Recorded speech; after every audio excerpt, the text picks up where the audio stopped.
Hi everyone. We had a bit of a technical glitch, at the beginning in terms of sharing, my screen, in the practice session. Can anyone tell me, in the, I think the Q&A box, the chat is disabled, but in the Q&A box, can you post if you're able to see my screen?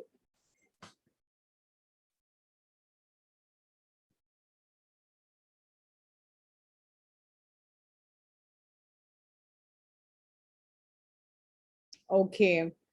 Okay. I guess we'll have to have one of our internal team members share the screen, share the webinar. Okay. Yeah. Okay. That's fine.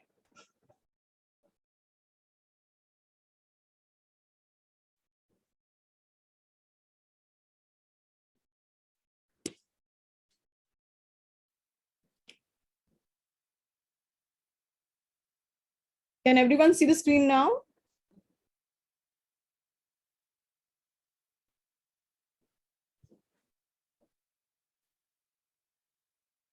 Okay, great. Lots of people have said yes. Brilliant. Okay, brilliant. Okay, we're just going to give this maybe another minute and we are going to get started because we have a lot of material to cover today. Okay. I think thank you for everyone, who's joined. The fact that you're taking time out on a Saturday evening does seem that, that it does mean to me that, you're very serious about your MBA applications. And I'm very happy to do this, again, and I hope I'm able to provide a lot of good information that, you're able to apply in your, in your MBA applications for fall 2022. All right.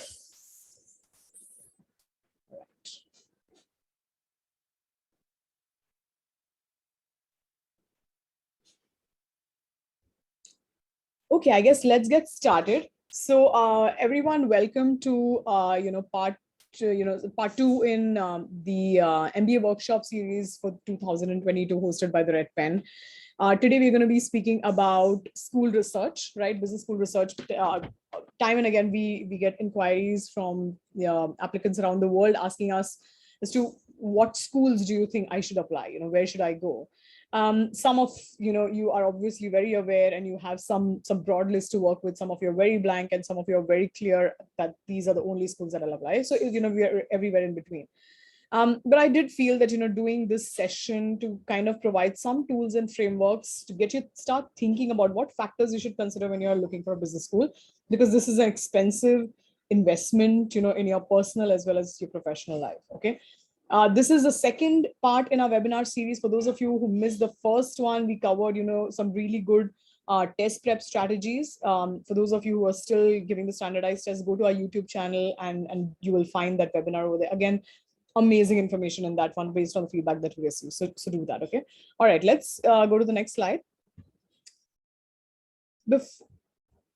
Before we sort of just dive right in, I just wanted to share a little bit about Team MBA at the Red Pen.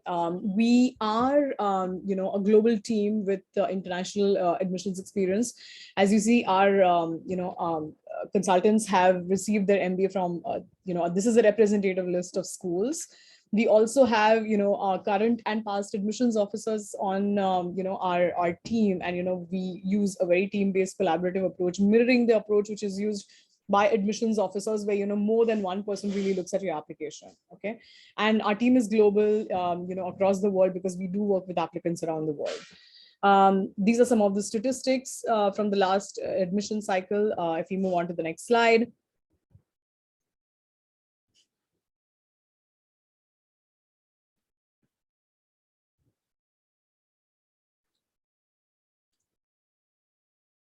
Can we go to the next slide?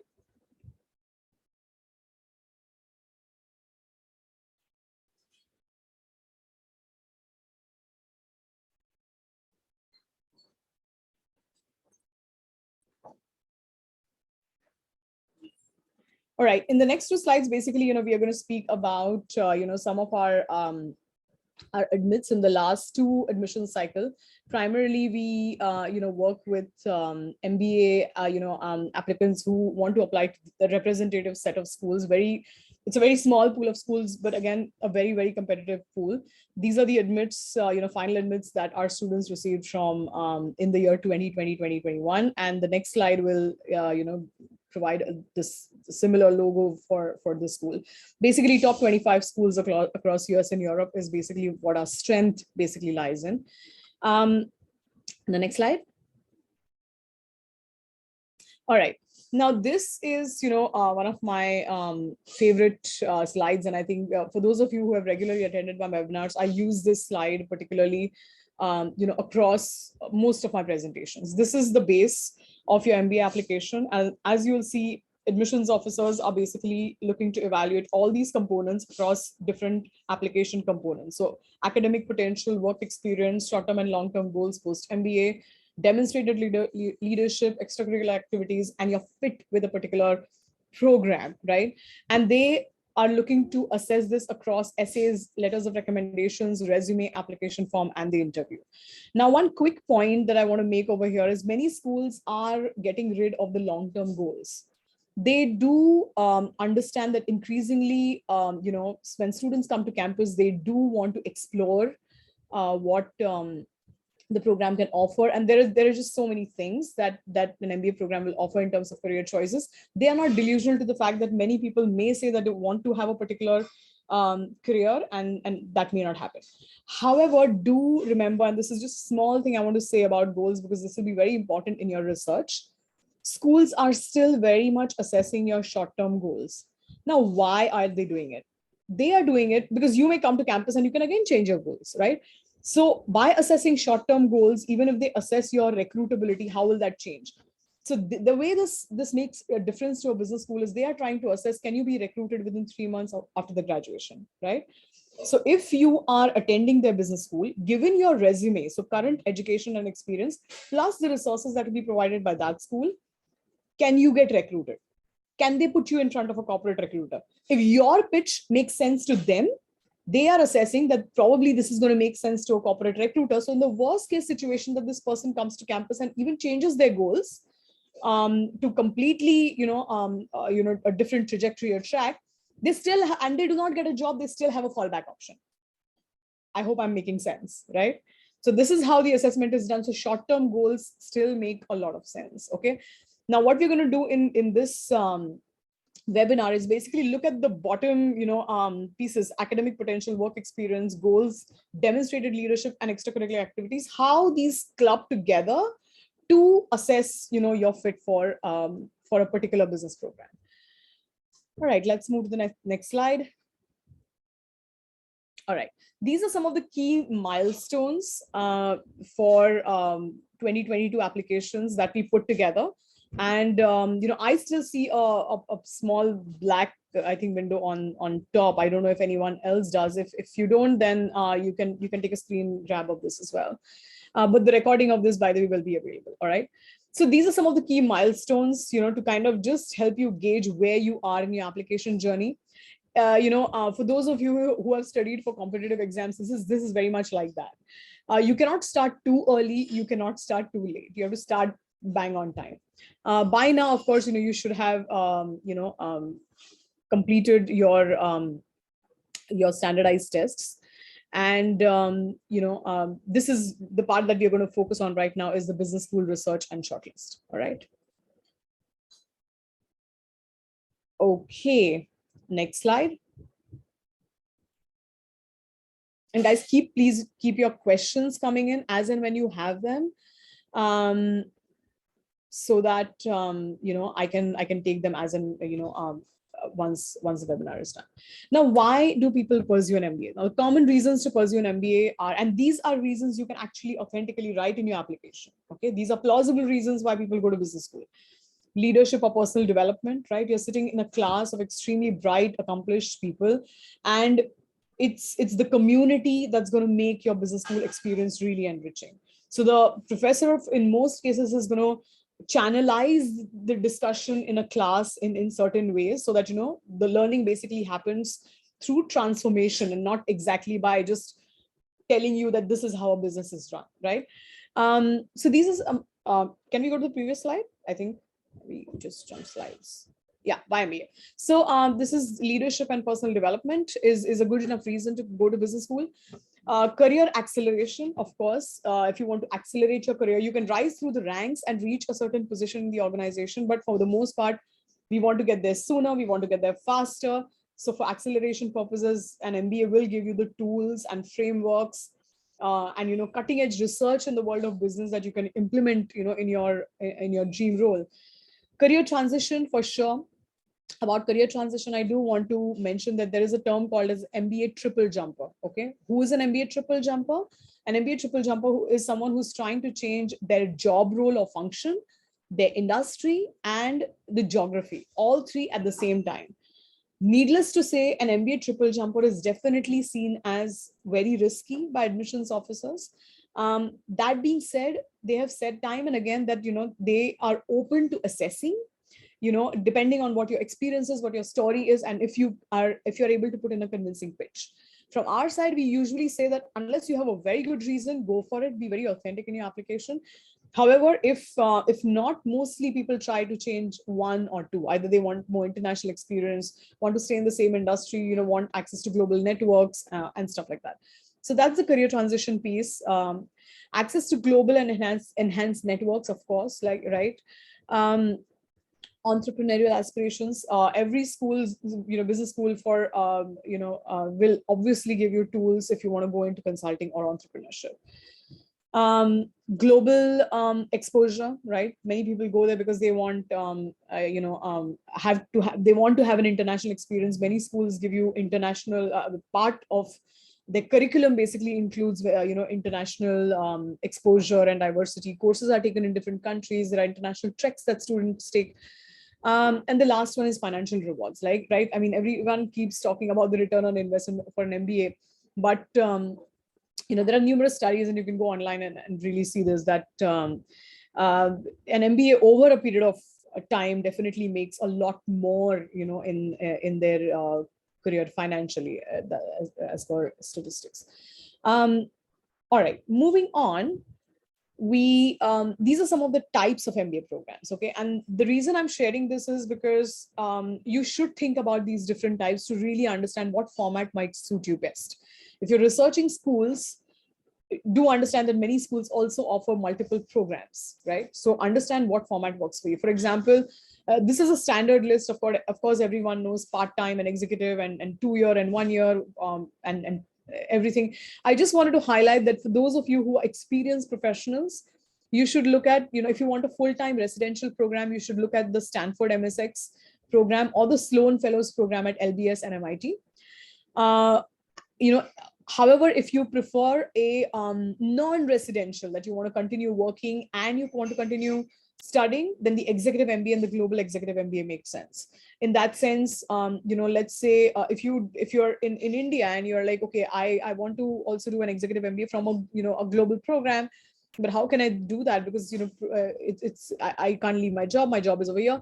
So consider the global executive MBA format. An example here is Duke Fuqua's executive MBA, global executive MBA program. They have an exec MBA and a global exec MBA. The global exec MBA basically, there are classes which are held every quarter, and then you go back to your home country, and then there are virtual classes in between, and you submit assignments. So it's a great hybrid model. And if you have an employer, who's completely in your corner, this is something you can pitch, for an accelerated career. So think about some of these programs. Another program I want to highlight is the Tech MBA program. For those of you who want to stay in tech, who want to return to work faster, who have, let's say, a product, you want to, just go and get the necessary tools to understand the business side of things, have access to funding. Look at Tech MBA programs offered by NYU Stern, Cornell, and Kellogg. Okay. The industry focus is primarily tech. If you want a broader experience, of course, a general program makes sense. All right, let's move to the next slide.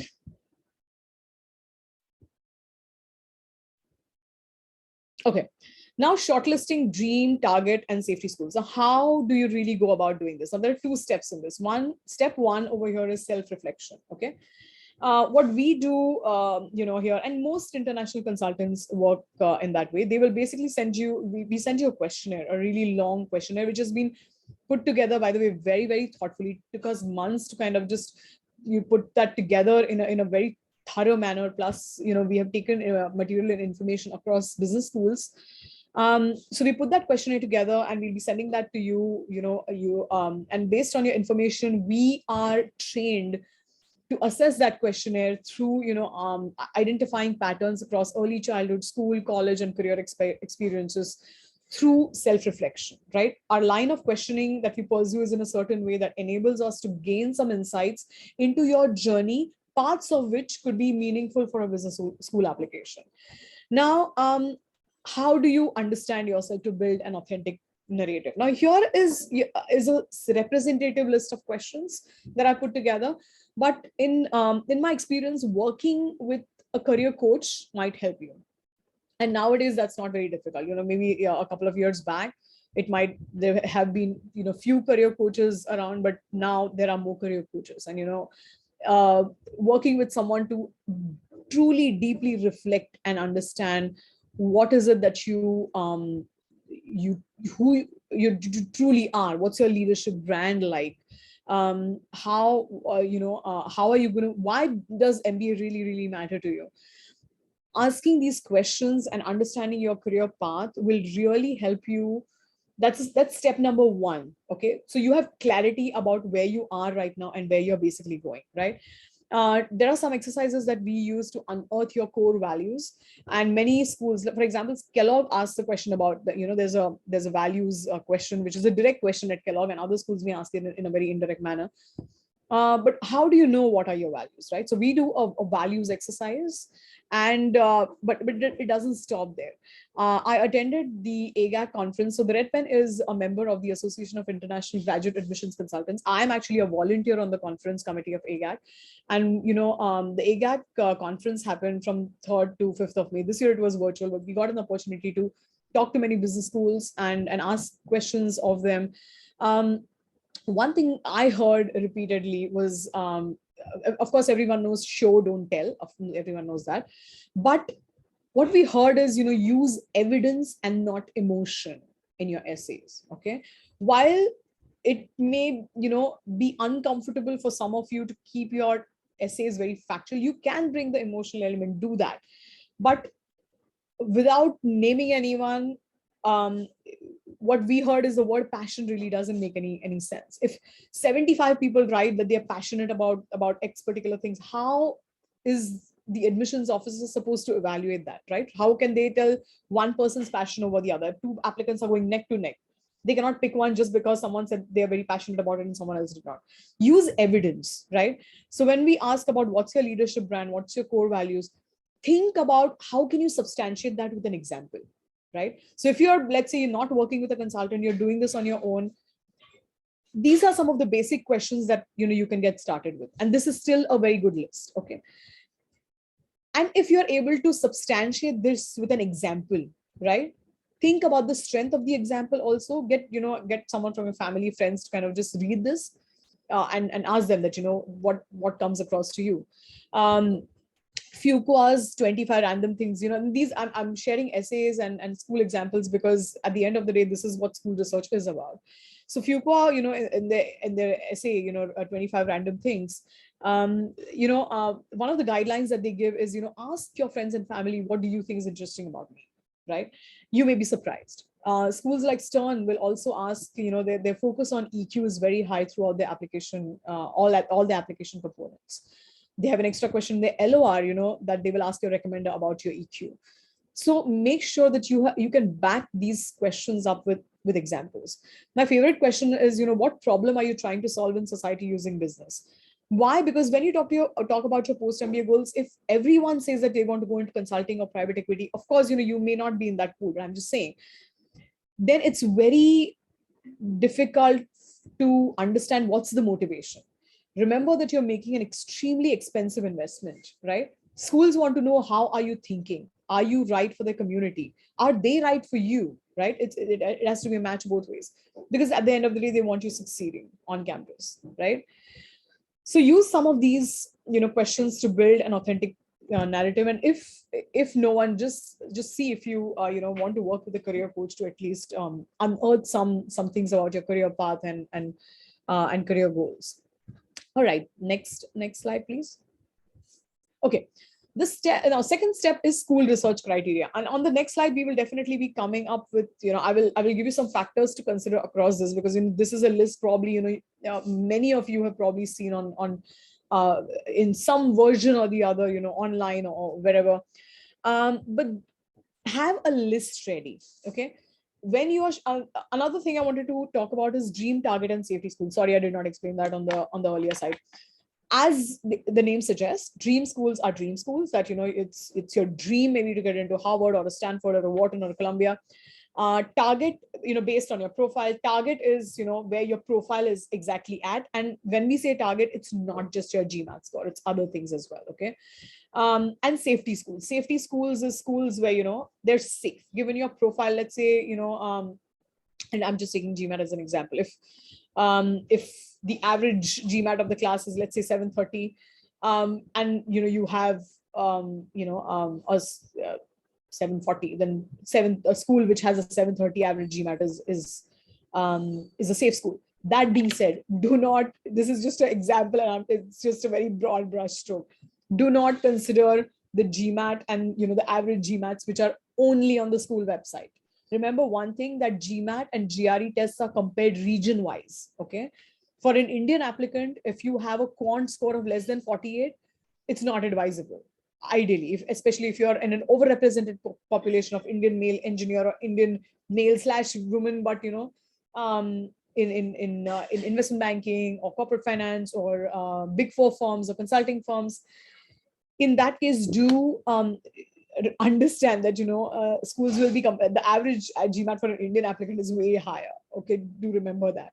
So that's not just one data point. It was just a very simple example, but we basically help you select dream, target, and safety schools. So if after this call any one of you wants to reach out to us, if you have a school list ready and want to kind of understand how do I differentiate it, it's better I can do that on a one-on-one basis, right? So I just wanted to throw that out there. So I want to go through this list a little in detail on the next slide. So if we can go on the next slide. Okay. Now this is a very busy slide, but I will try my best to do as much justice as I can to it. You can take a screen grab, but this is my attempt to at least, break down some factors that you can consider for each of the criteria, which I outlined in the slide earlier. And these are just some factors. Okay, this is not a comprehensive list, but this is a framework which is meant to provide you with a tool to kind of, as you research, what do you think about? Let's say culture and values, right? What are the factors that you consider when you consider culture/values of a particular program? You will consider its location, right? Obviously, the program will be influenced by the location, the city, the country that they are. Alumni networks, right?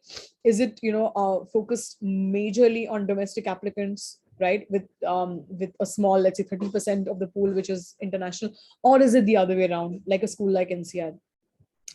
Class profile and diversity, and lifestyle considerations, right? If you're living in a larger city like New York, lifestyle considerations are very different. It's a very hustler kind of a culture in New York as compared to a nice quaint suburban town. Location depends on the choice of country. Again, do your research, think about what excites you. What do you feel really excited about? Sometimes it's influenced by family, by friends, peer experiences, but do take into consideration your post MBA goals and opportunities, right? Which is why I feel that earlier step of self-reflection, understanding your career paths, why an MBA, understanding those things are very, very key. Because the more self-aware you are and the more clear you are, the easier you will be able to sift through this list and consider these factors to shortlist your schools. Cost, of course. Cost, I think it's not just the ability to invest, but also the willingness to, because it's an expensive program. And it's also the lost opportunity of the job that you will not be doing during those years on campus. And scholarships, fellowships, fundings which are available. We do have a list of scholarships that are available. If you just drop us as an email, I'll just share the email address at the end. Then I can share that list of scholarships. Those are external scholarships, by the way. Do remember that schools have their own scholarships, and applying, let's say in round one, increases your chances of getting a scholarship. Applying to safety schools increases your chances of a scholarship because your inherent profile and the application is stronger than the average applicant pool. Those are the two things. Schools like Ross, Fuqua are very generous with scholarships, and with some other schools, after you are admitted to the school, you can work with the financial aid office to see if any fellowships or scholarships are available.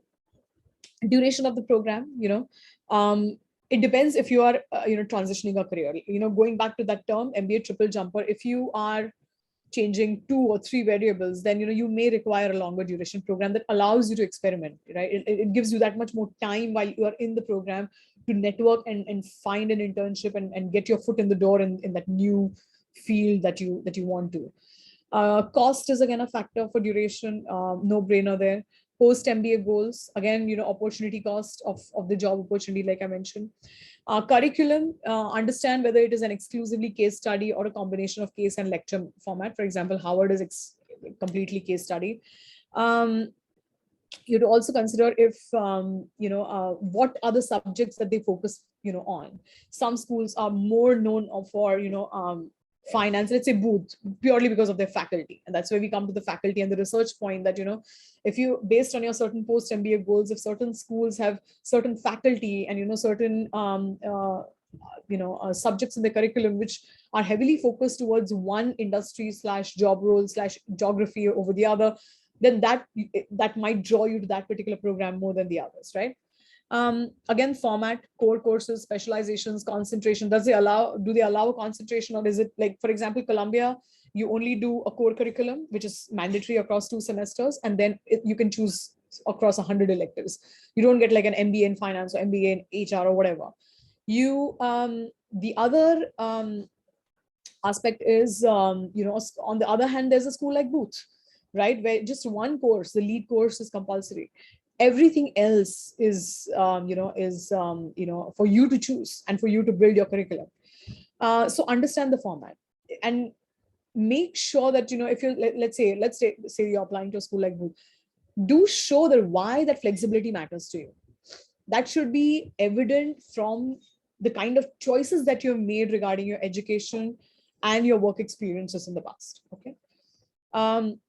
Employment reports, again, based on your post MBA goals, do look at some top industries and companies that hire from this particular school. Those statistics will matter.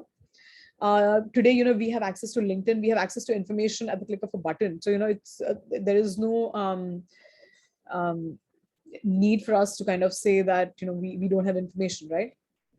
Internship opportunities. Some schools like Columbia provide in-semester internships. So number of permitted internships. A school like Stanford may not allow that. Not only they don't allow in-semester internships, but they, I believe that up to a certain point they don't even encourage working on your startups and everything until the core courses and everything are over, because it does affect your grades, and no one wants to kind of have an unsuccessful student or someone who's on an academic probation. So that's highly discouraged at some schools, right? Class diversity, percentage of international students. Ross has 75% international students, which might be very attractive for some of you who are considering that increases your chances of acceptance. On the other hand, a school like Harvard Business School has 37% international student body, of which the Indian pool is going to be even smaller. Gender diversity, professional diversity, right? Alumni network and benefits. This is one thing I don't see many people doing as much research as I would really like them to do.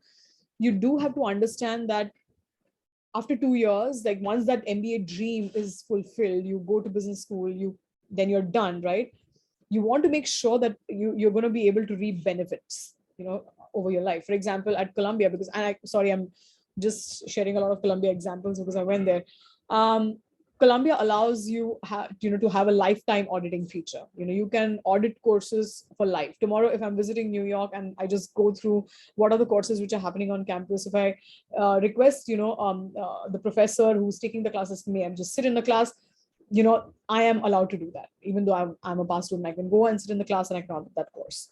All right. That's that's sort of a broad framework, and like I said, this recording will be available. You can screen grab this later as well. But hopefully this gives you a framework to think about, right? Now, research methods. Now, how do you research? Where do you start? So one is obviously a no-brainer: review school websites and social media channels, including YouTube channels. I am a huge fan of YouTube channels. Why? Because you can see, that's the closest in the virtual world where you come to see something, come real, in front of your eyes. So I would strongly recommend you to review YouTube channels of some of the schools. Schools like Yale and Stanford actually do a very good job of even providing prospective applicants tools and methods of how to kind of go about building your application. They do that as well, right? So I would strongly recommend you do that. Instead of following one particular school on multiple media channels, you can also sign up for Google Alerts. Okay, you can sign up for a Google Alert for a particular school on a weekly basis. It comes in your inbox, so you have all the information. Speak with current students, alums, MBA admissions officers, and faculty. And please write the list down, right? If you have 5 schools, make a note of the names. Do it digitally, do it on a piece of paper. I don't care. But if you write that down, you will know, you will actually see what is the extent of effort that you're actually putting in. Visit schools to get a first-hand experience of the program and the vibe on campus. This is, if you are in a position to do that, I would encourage you to do that. But I would not encourage you to do this in a hurry. Oh, I'm like 2 months away from applications now, I need to know this program. That's not the way to do it. Then ideally you should start thinking about an MBA 2 years in advance. And that's when you not only take the standardized test out of the way, but you plan to at least to visit programs if you are going. That being said, many through COVID, thankfully many schools have started virtual campus tours. So that would come as close to, but talking to current students and alums, I think, gives you a lot of comfort. And do attend all the information sessions that schools are conducting. And they will start soon now as applications open, as we are entering the month of June. So be on the lookout for that. If you're working with us, for our applicants, we are already sharing that. But if you're on your own, do sign up on that website and do that, okay? Okay, this is a representative list of questions to ask current students and alums. And again, you can take a screen grab of this. This is just a representative list of questions. You can formulate your own questions. Do make sure that the question makes sense, okay? Because this is, at the end of the day, it's a recruiting process. Assume that you want a job at Google, right? How would you go about it, right? We would probably try to get to know what Google is about, right? There should be better reasons for you to apply to Google rather than saying that they have unlimited holidays and free food, right? So we need to approach this exercise in a similar manner. You would try to get to know the school and see that if you are putting in your application, how is that going to be viewed? How are you going to be perceived? How do you want to project yourself? And that's what you're required to do even as a business leader, which is why business schools are assessing you on that front, right? So tomorrow you are going to be a business leader trying to solve these complex problems in society, heading large organizations. How would you portray yourself? How would you project yourself? So this list of questions, make sure you have a list of questions accordingly. My most favorite question on this list is the first question. Why did you choose the school, right? And the second question is obviously the second most favorite, that what surprised you about this school that you were not aware of before that you started on campus. Between these two questions, you should get a lot of information, okay? Do note that information down. Keep a notebook, a digital notebook, whatever it is, and write things that multiple people tell you, right? If the same pattern is kind of evolving over and over again, chances are that's what the school is basically about, right? And now you can go on LinkedIn, you can see someone's profile, you can see their backgrounds. Don't be fooled by saying that, oh, so and so just has so and so on their LinkedIn, and they got in, so maybe I also get in. There are obviously multiple factors behind their LinkedIn profile which also go in an MBA application that get evaluated. But LinkedIn profile would kind of give you a broad stroke understanding of what experience this person and education had they brought to campus, and how did they make those choices, right? So do ask these questions, asking what is campus like, what sort of networking opportunities do you have at this school? How would you advise someone who's considering applying to this program? What are the things that they should be aware of? You can also ask questions like, what are the things that you did not like about this particular school, right? I used to do that when I used to coach people in job transitions. I used to always, when I coached them for informational interviews, I used to always encourage them, if you're changing an industry or a job role, ask someone in your dream role or your dream industry, what is it about this industry or job role that you do not like? Chances are, you're so blinded by doing what you want to do that you not consider that some of the pitfalls, right? So assess a school both ways, positives, negatives. That will give you a right sense of where you are. All right, next slide. Okay, now these are some general guidelines. This is the last slide. So I will take questions. Choose fit over rankings. Now, I do want to spend a minute over here, right? Is it bad to go after brands? No, no. There is a reason why Harvard Business School is what it is, or Stanford is what it is, and so on and so forth. It's not bad to go after a brand at all, but make sure that you're worthy of the brand and the brand is worthy of you. Okay. Just slapping a brand on your resume to show someone else doesn't make sense. If you are brand conscious, if you are like, I've always had these brands on my resume and this is what I want, the brand definitely, it's not just rankings. Okay. It's not just what comes in Forbes and whatever. There's definitely a lot more to it. Super high achievers are today, being admitted to Harvard and Stanford. There is a merit to it. There is, there's no doubt about it. But make sure to understand that fit. What does that brand really mean to you? And how can you make yourself, or are you worthy of that brand also? Otherwise, you may not be making a decision with all factors into consideration. The other part is document your research. Do not rely on memory. This is something I think I already mentioned, some time back, that keep notes, maintain notes wherever possible, because it's a long, arduous process, and you don't want to kind of just rely everything on memory, right? Even this recording, if you go back and watch a recording of this video, do make notes of things that speak to you, speak to your application. You will see better results in your overall application. All right.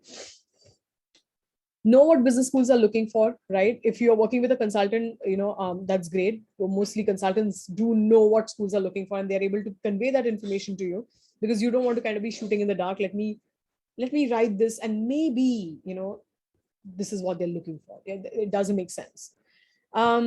Get to know the admissions officers at each of your lists. No one really thinks about this. Again, if you're applying to a Google or a Microsoft or whatever, your dream companies, you would try to get to know the people, right? At the end of the day, you're not joining a company which is just 4 walls and 2 desks, right? You are going to be joining a group of people. So the least you need to do is try to understand, who are these people who are going to be evaluating your application, try to have them in your mind when you are writing an application. So that this is a person who's going to be reading my application, and this is what, this is someone for whom I'm writing. It changes. Authors usually use this example, and I just love that. Put together a long list of 10 schools and a short list of 5 schools to apply in each round. That's a general guideline, again, to each, his own. Sometimes if you're very clear on a shorter list, that's great. And at the end, I saved the best line for the last: be authentic and follow your voice. Guys, please do that. We try, to do that in every application. We do not write essays, we do not write letters of recommendation, but the line of questioning that we use and the self-reflection tools that we give you helps you probe deeper. So any one of you on the call, if you're thinking of working with us, you need to be willing to put in the work, because that authenticity and that voice. And this is the same thing I heard from an admissions officer during the AGAC conference that happened, which I mentioned earlier in the webinar, that she said that the most successful applicants are the ones who are most invested through the entire process. And that could not be further from the truth. Year on year, when we try to decipher why A gets in and B does not, X gets in and Y does not, this trend, and pattern and theme comes up, it comes to the surface again and again. All right, so I think that's me. I think this has been a good 40 minutes. Now, this is a Q&A open session. So in the Q&A box, I see questions coming. I'm going to take that. If you just go to the next slide, of course, this also has my email address. But on the next slide, I believe, okay, we can just go on the previous one. It has my email address over here. All right, now let's take questions, okay? I will be completing, hi Tranjot, I'll be completing 2-year work experience in August, and I'm aiming for a MBA 2-year in September. Will I have to compromise on schools due to lesser work experience? I don't understand. So if you are aiming to enter business school in September 2023, so people usually come to us, and this is a common question I get. For international applicants, we advise 3 years of experience post undergrad. So, okay, post undergrad, 3 years of experience. So if you're a chartered accountant, it's after your chartered accountancy. The articles and or the medical internship is not really counted as work experience because you're pursuing it alongside a degree. You have to look at post undergrad work experience. Now, that being said, this is subjective. If you have been running, let's say, a large organization, since you entered college, 100 billion family enterprise, by the time I think you graduate, you already have significant amount of experience, right? Because it's your family business, you have access to so many resources, and then you can say that I don't need an additional year of experience because I'm already at a certain level. That becomes case by case, but broadly it is 3 years of experience of post undergrad that we at the time of application, not at the time when you enter business school. Okay, I wanted to know, does the average vary with professional background? Average GMAT score for India? It could. And that's a very great point, Johan, that you brought out, because what I recommend is if you're coming from non-quant backgrounds, then my advice usually is that you take the GMAT. That's what I advise. If you are coming from, that being said, your comfort with a particular test also matters a lot. So if you have, I would say, if you're more comfortable with the GRE over the GMAT, then just go for that, right? If the average GMAT score for India, I would not know what the average is, but I would say the average would be way higher. It would be definitely more than 650 for India. Close to 680 is what I would think. The least I would say for the whole country as a whole, because people are applying to multiple business schools, right? And right now I'm talking just about the top 25 schools in US and Europe. That's where our focus at the Red Pen basically is. I hope that answers your question. If not, just book an appointment with us. I take almost every call which comes in, so I can talk to you about your particular profile. Deferred MBAs have only one round of applications. Is my understanding correct? Yes, that's correct. Which school programs outside M7 are well known for finance? Outside the M7, I would say Stern. NYU Stern is known for finance. So is, so unknown to, I think many people don't know this, but Tuck, Fuqua, Haas, and Darden, the top 3 industries, where their graduates basically find placements are tech, consulting, and finance. Okay. That being said, Cornell, with a campus in upstate New York, Ithaca, also has a good, good programs in finance. Okay. So these are some of the schools outside M7. Rotman in Canada is also well known for finance. Okay. One-on-one link. Yeah. Can I have the link? Someone from my team, if you can just share a link for folks to book an appointment with us. I can just type the answer out here for everyone else. Do a lot of these considerations apply to schools in Europe as well, especially when it comes to applicant profiles and the extracurricular activities outside of work? Yes. And that's a great question, because I gave a lot of examples of US business schools, but European business school applications are very straightforward. Do they need a lot of self-reflection? Maybe not a lot, because they don't ask those kinds of questions. They don't ask what are your values and those kind of things. But their questions are so straightforward that, more or less you will still need to do that self-reflection, at least as far as your professional trajectory is concerned. Okay. I am just sharing this link over here. If you book an appointment, you can go to this link. Appointment with us. 1 second. All right. There seems to be some error. Okay, next question. When do we start researching and shortlisting business schools, before or after taking the GMAT? Depends when you take the GMAT. Surabhi, if you are taking the GMAT, now, then of course your research needs to happen, like it has to happen right now. But if you have, let's say, taken, if you're planning to apply next year or the year after that, then you can research schools after you're taking the GMAT.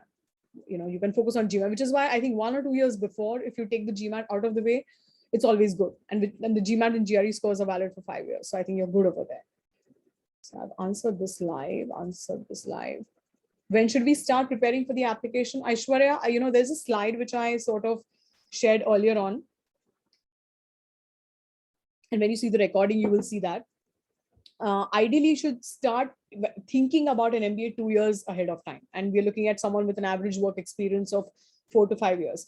Do business schools take older applicants? Of course they do. But at the end of the day, the majority is, it's a bell curve. So 80% of the curve falls, in the 4 to 5 average experience sort of range. So consider where you are. And European programs take, more experienced applicants. Generally, there's, NCR does take people with 2 years of work experience also. US schools generally tend to take younger applicants. So think where you are in that application journey 2 years before, start planning about it. Plan when you want to take the standardized test out of the way. And I would say start preparing for an application 1 to 2 years in advance. In fact, starting this year, we put an early MBA planning, service in place. So we can help people, through that journey. What is it that they want to do? How they should think about those 2 years, 3 years? Because some really successful people I know have really started early and they've done very well for themselves. Right. I'm a CA working in investment banking. I plan to go for an MBA in 2024 and want to know whether CA plus BCom qualifies as 16 years of work education for WAS or other application methods. Also, how many years of work experience do you recommend for top 15 MBA schools? Minimum 3 years of work experience post undergrad is what we generally recommend. Okay. That being said, do understand our next session in this webinar series is going to be about MBA, is going to be about resume, sorry.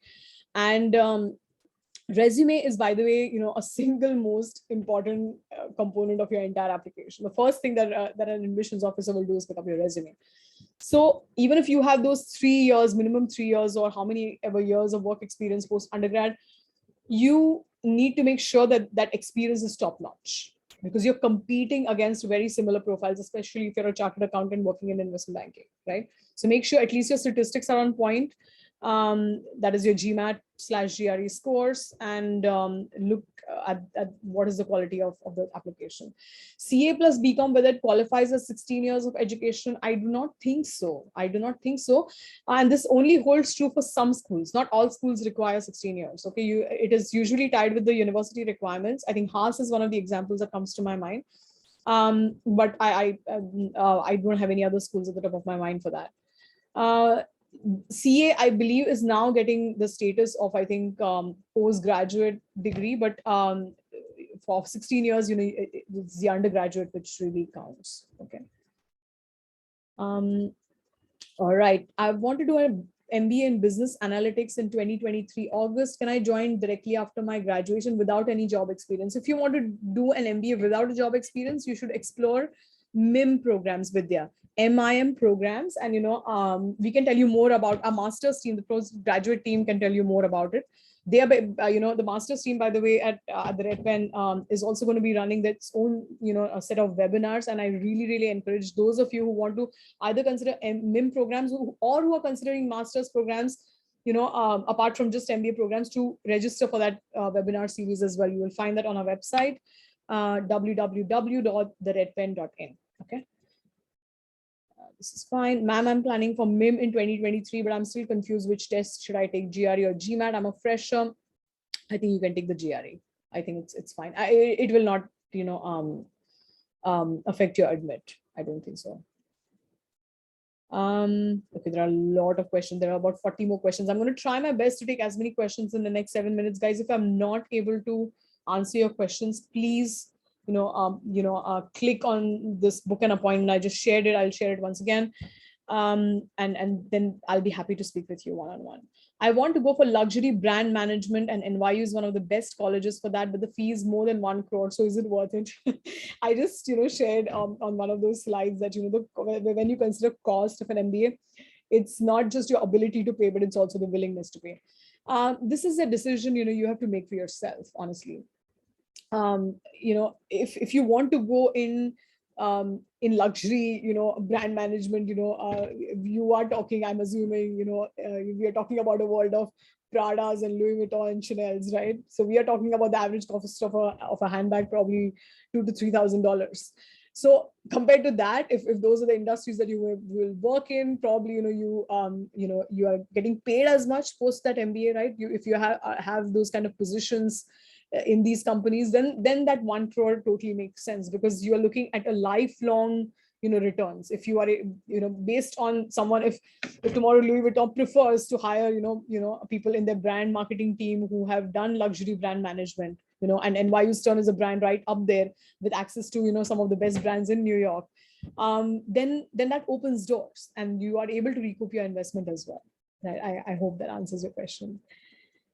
Is there an ideal mix of experiences one should have to get into Columbia, Wharton, INSEAD? There is no one ideal. There is really no one ideal. And I would really like to speak with you.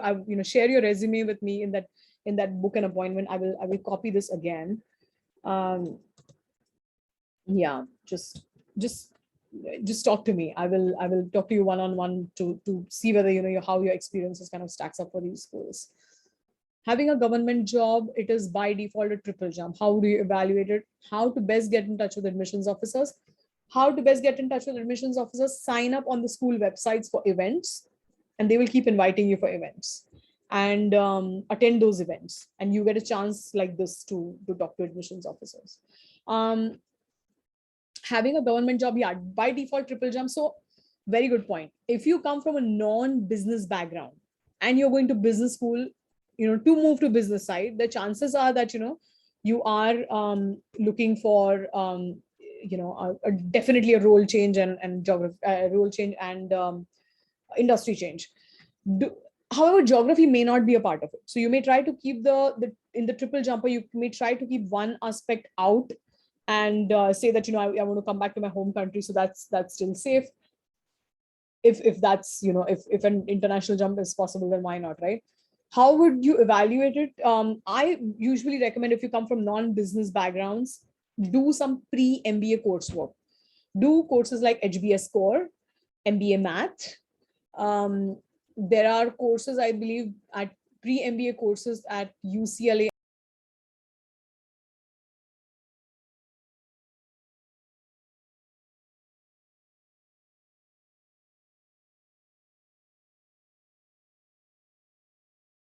That definitely helped her application in a top 10 school in US. There are students from humanities background with no math prep. Are they eligible to apply for a US MBA? Absolutely. The good part is, there is no one set criteria for business school, which is a good thing, but it's also, not such a good thing, because you still have to make sure that your profile is attractive for business school, because you'll be sitting in a business school classroom and contributing to conversations. And no professor, it's a classroom-led discussion, whether it's a case style or lecture method.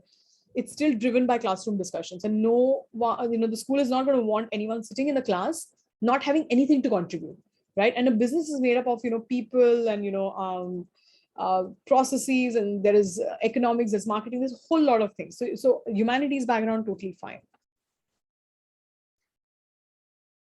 Right. I'm not sure I'm going to be able to get through all these questions. I'm an engineer working since past 11 months. I'm planning for 2023 or later. What extracurricular should I focus on? Since I don't have a leadership role in my job, will it affect my profile? What can I do to improve? So because it's an average 4 to 5 years of work experience, many people do not have leadership experiences in the traditional sense that they don't have people reporting to them. That does not mean that you cannot demonstrate leadership. Leadership can be project leadership as well, right? Leadership can be thought leadership, right? Leadership can be what you did in the particular situation to help a peer. Did you step up? right? If there was a conflict, how did you resolve it? How did you negotiate? How did you make decisions? And when you were faced with an ethical dilemma, what kind of governance decisions did you make? That all demonstrate leadership. So when we work with you and we are explaining your leadership brand, that is something we will definitely help you to understand how to kind of develop your leadership profile. What extracurricular should I focus on? There's no one thing, but another point which we heard again at the AGAC conference from admissions officers is when it comes to extracurriculars, please focus on quality over quantity. It has to be meaningful. It has to make sense in the sense why is it motivating for you, right? If you prefer to, in terms of community work, if you prefer to work with cancer patients and not underprivileged kids, why is that? Is there some reason why you prefer one over the other, right? I hope that answers your question. How is past international exposure considered in an applicant's profile by most schools in the UK and Europe? US undergrad work experience with clients in Europe, it's definitely taken into consideration, Trishila, because it definitely matters, because at the end of the day, they are trying to put a diverse class together. When they are putting a diverse class together, it's they want people with varied backgrounds. So if you are an Indian applicant, Indian international applicant, someone with an Indian passport but still living in another country, you will be compared against other international applicants. And if you have a US undergrad, international work experience, that will definitely play in your favor. A follow-up on the earlier question, is it not advisable for me to apply in 2023, rather apply? I guess, we can, I would say that, you can just book an appointment with us. I'm happy to speak with you. Just mention this webinar and say that, I told you to contact me so we can speak. I have 10 years of work experience and I'm planning to give my GMAT in July this year and try for fall of 2023. Should I parallelly work on the application? Not required. If you're,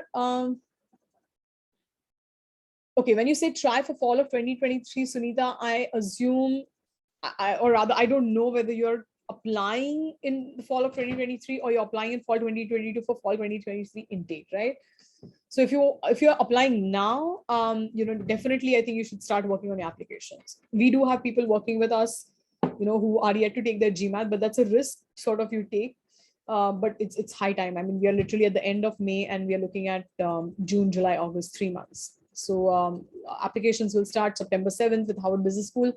So, round one is quite close. Next month, all applications will open, all schools will announce the essay topics and applications will open, right? So yes, if you are, in spite of the fact that, you have a GMAT or GRE test outstanding, if you're seriously planning to apply now, you should be already working on your applications. I'm planning for deferred MBA program. What kind of internships or work experience should I go for? 1 second. Deferred MBA programs, what kind of internships or work experience should I go for? And when should I start this process if I'm in my first year of undergraduate?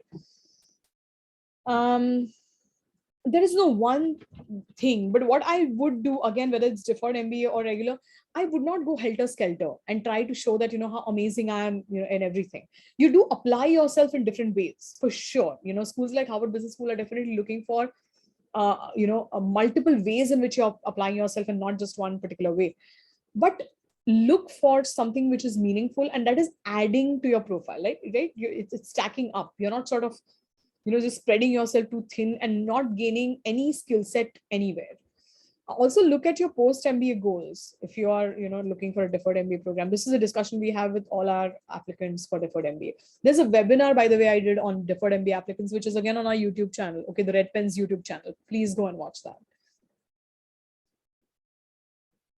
Do top schools in UK or Europe provide placement assistance to executive MBAs? Yes, all business schools provide placement assistance in the sense all of them have,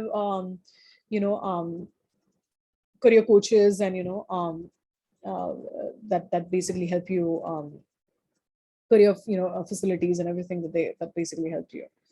All schools do that for all MBAs, irrespective of the format of the MBA. Okay, thank you, Johan.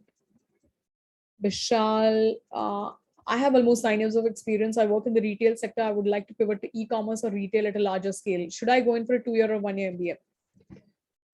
Either is fine.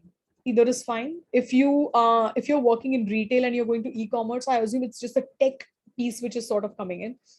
In that case, I would encourage you to look at the tech MBA programs at Cornell, NYU Stern, or Kellogg's MBAI program. Cornell and NYU Stern's programs are 12 months without an internship. Kellogg's is 15 months with an internship. So either is fine.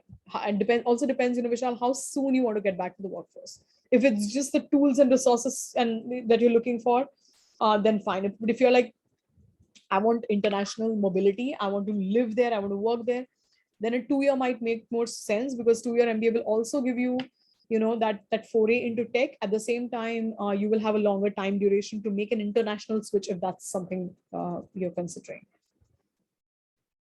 Shakti, hi, thank you for the session. I had applied with a GMAT of 720 last year and could not make it to any of the college top 10 to 25. I have international work experience in construction field. Should I take the GRE while doing a PMP work? I'm surprised that, from 10 to 25 schools, a 710 GMAT does not. I think the GMAT score of 710 is absolutely fine. I know someone with a 700 GMAT who went to Fuqua. I know someone with a 710 GMAT, worked with us, who went to Wharton. So I don't think it's the GMAT is the problem, Shakti. I mean, if you see on the screen, my email address is right there. Just send me an email with your profile, with your resume, with your some of your applications last year, and mention this webinar. I'll be happy to chat with you. Okay. What is the typical trend of hiring in specific sectors or industries, top schools? Go and look at the employment reports on each of the schools.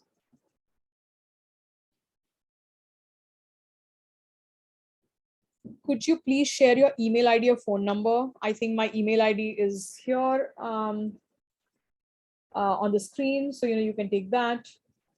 I recently switched jobs to a Big Four after a family CA practice experience. I'm planning to apply this year. May not be able to get an LOR from my current employer. How badly? Yeah, okay, LORs, letters of recommendation. Tanya, we are going to do an entire session on letters of recommendation, and we will cover this. So, make sure you bring your question to that session. There will be an LOR specialist from our team who will talk to you about this. I'm a chartered accountant, first attempt, congratulations. Female, have 8 years of experience, worked in a Big Four, and I have 2 promotions. Is my profile good for a top B school? Yes, it's a very good profile. Ma'am, I'm planning for MIM in 2023, but I'm still confused which test. I think GRE or GMAT. I think I answered this question. Just take the GRE. It's fine. Or what you can also do is, if you're considering your master's, do write to me. I'm happy to connect you with our postgraduate team at the Red Pen. Which are the good ones for entrepreneurial journey? So more or less every school will provide you resources for entrepreneurship. Every school. Entrepreneurship and consulting is something you will get at every school, and every school does churn out a good amount of entrepreneurs, and they have good amount of resources also for entrepreneurs, incubator opportunities as well. Though Babson is one of my favorites. Just look at Babson as a school. In some of the top schools, I would not pick one over the other. Many are good for entrepreneurship. Can I apply with retail experience into M7? Of course, why not? Yeah, why not? Can you explain if 1-year MBA program in the US is as effective as a 2-year MBA program? Would a career change be possible? So if you're going for a career change, again, think about that triple jumper thing. You're changing geography, industry, job role, or all of the 3, or one of the 3, or 2 of the 3. Think about that when you consider the length. In a 1-year MBA program, if you're very clear about the resources of the program, how are you going to take advantage? You have a plan in place, go for the 1 year. If you're like, I'm exploring, consider the 2 year. How important is brand association for the application? I'm working in a very fulfilling role right now, but it's not a big brand. I can move to a brand, but then will I have to compromise on the job profile? What would your advice be? I would not choose a brand over, a strong role, right?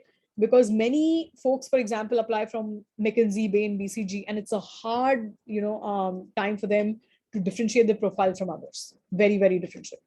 So I would say, don't just chase brands for the sake of it. Don't just do that. Okay. Okay. What is the minimum score you think I should target for the Ivy Leagues? At the very minimum, if you're targeting M7 schools, I would say do not score. A minimum score that you can look at is 720. and this is a GMAT. Your experience with Canadian MBA institutes, which is a better option for scholarship opportunities, Canada or US? Anything. It depends on how strong your profile is to the average profile of the particular school, and is the school enticed to give you scholarship purely based on the strength of your application. So that will depend on the strength of your profile and your school selection. You know, if you apply to more safety schools, then chances of you getting a scholarship are very high. Would a recommendation from a student currently at these schools help? Not really. So I had read this somewhere that having family or recommendations, I think it may sort of help at an undergraduate level. At the graduate level, just having legacy at a particular school is for business school, it doesn't help. Ma'am, thanks for the session. I missed the first few minutes. Will you upload the recording of this video to YouTube? Yes, we will be recording this video link to the YouTube. You will also get an email with the recording, so watch out for that email and do watch that.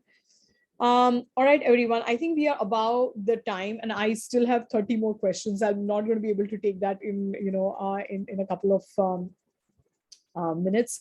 So I would encourage all of you whose questions I was not able to answer. I would like to speak with each one of you.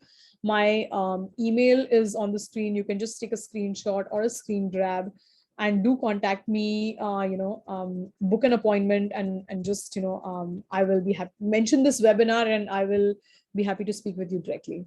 All right, everyone, you have a wonderful evening and great rest of the weekend. And I look forward to hearing from you and answering your questions one-on-one. Thank you, everyone. Bye-bye.